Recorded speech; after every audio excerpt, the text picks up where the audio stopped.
This is the help video for Access Chapter 2. We're going to begin at Step 6. This is the prepare case. So we're going to work 6 through 10 in this movie. On the left, I have the instructions / rubric. On the right, I have my prepare putts from Chapter 2. So it's asking us in Step 6 to add a new record to the participant table. So I'm just going to double click on table participants. It's going to open up and I see I have 36 records. I'm going to use the little arrowhead with, looks like a flash bulb going off, the little asterisk there, yellow. And it's going to take me to the end and I can just type in my new record using tab to move between the fields. Please note here you need to type it exactly as it is in the instructions or you'll end up with it incorrect. It'll count it wrong.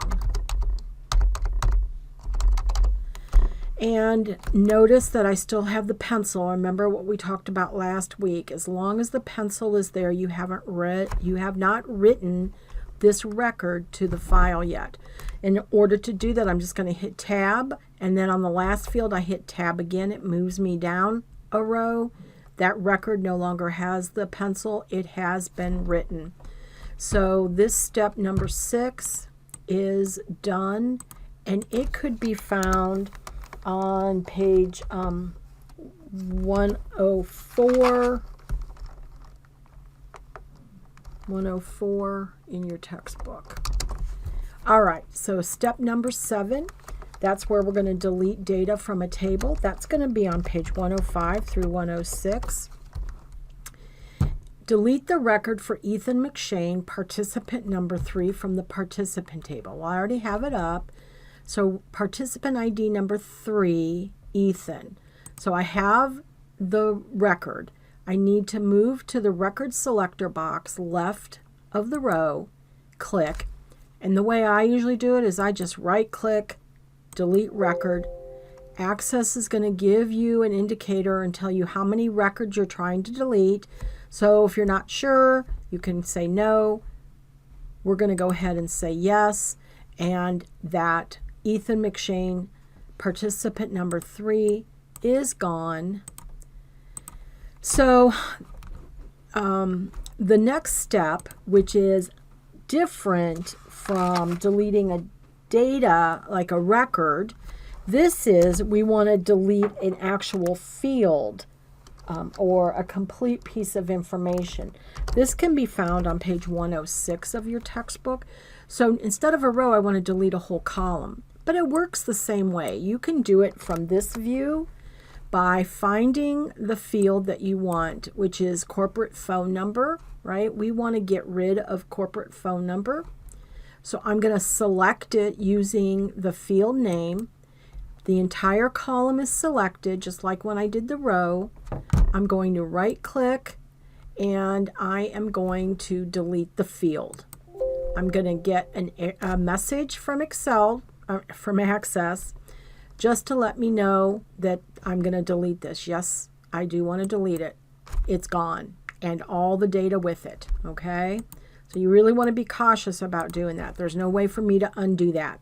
It's gone, right? All right, so step number 9, I'm going to go ahead and close this participant table. And the next thing I want to do is create a new table in Design View. So remember last week when we talked, when you want to create a new object, you're going to go to the Create. And in this case, we want to do a table. We want to create a table in Design View. So it's going to bring us up to this Design View. We're going to spend a lot of time in this view, but this is where we can start building a new field or a new table.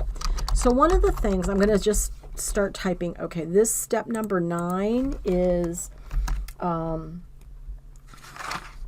page, it really talks a lot about it, but the actual instructions are page 110 to 111.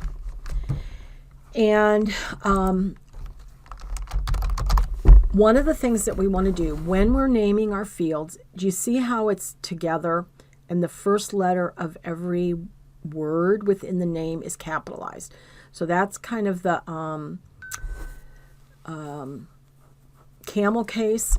When I do it, I actually include in front of it the data type. Okay, so let's talk a little bit about data type. Data type is what is the information being stored in that field. What kind of data is it? Short text means that it's what's called an alphanumeric. It can be letters, it can be numbers, it can be special characters, it can be blanks, it could be really anything, right? So, your name, your address, etc. It really is data that cannot be calculated, right? So if we were thinking about, if we look over here and we've got zip code, look at zip code and phone number. They're both listed as short text, but if we know our zip code, it's made up of all numbers, right? So the qualifying factor is not whether the characters are numbers. It's whether it holds a numeric value. So if we think about a zip code, 44314, let's say, that's not really 44,314. It's not, if I had a number line around the room, like when you were in second grade, it wouldn't hold a place on that number line. It just happens to be comprised of numbers, but it is not numeric in value. It just happens to be the zip code for the south side of Akron, right? So think about the meaning of your data to determine whether or not, so the big thing is it a number or is it not a number? And you look beyond the actual characters to define that. So we know company name is going to be short text. And then where it says field size. So look down here, properties. Remember I said every object has characteristics. Those characteristics are called properties. So this field, we've already set one characteristic. It's text. And when it's short text, you have to define how wide or how big or how many characters you want to hold. The default is 255. Well, if we left every short text field 255, that file is going to get huge without merit, right? We don't need 255 characters for our company name. 50. So I'm going to come down here to field properties and select 50. I'm going to come up here and type street address all together, tab, it's short text. I'm going to come down to the field properties and type a 40. Come back up here, city, tab, and it is 40, which is a lot. I like to think of what's the biggest, longest city, like New Philadelphia, and count up and then add some. But 40 seems like a lot, but that's all right. State. Well, we know state's only going to be 2, right? So if we left it at 255, we have all that wasted space. So we're going to reset that to 2 because we always do states in the 2-character abbreviation. Zip code, short text, and then we're going to do a 10. So that's 5 plus 4 plus 1 character, right? So like 44314-1111. So altogether, that is 10. So that's how we determine that. Phone number, short text, and we're going to do 14. So now what we've got, we have all of this done, but now it says add a description to the company name field, and we're going to say name of company, no period. So here's the thing about descriptions. To me, I'm doing it because the instructions are telling me, but how does this explain what this is?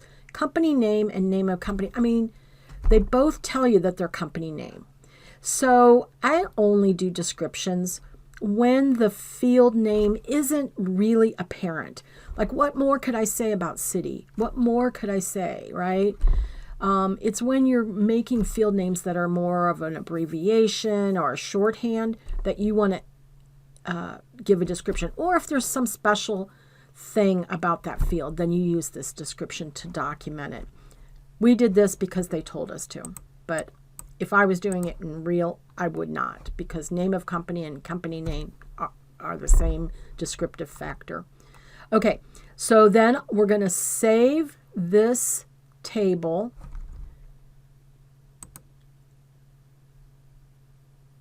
Come on, save, and we're going to call it TBL corporate. And then Access is going to give me a warning that says, hey, you don't have a primary key. It's highly, highly recommended. I would never create a table, guys, without a primary key. But we haven't got there yet. So we're going to just say no, and know that we have to come back and fix that. So look, table corporate is there. If I look at my object pane, now I have 1, 2, 3, 4, 5 when we only had 4 before. So I'm going to go ahead and close that up. This is done, and it's on page 111. So I'm going to stop the movie here, and we're going to play with that table, or we're going to play with table item later in the next movie. So we'll start with step 11 for movie number 3. All right, thank you.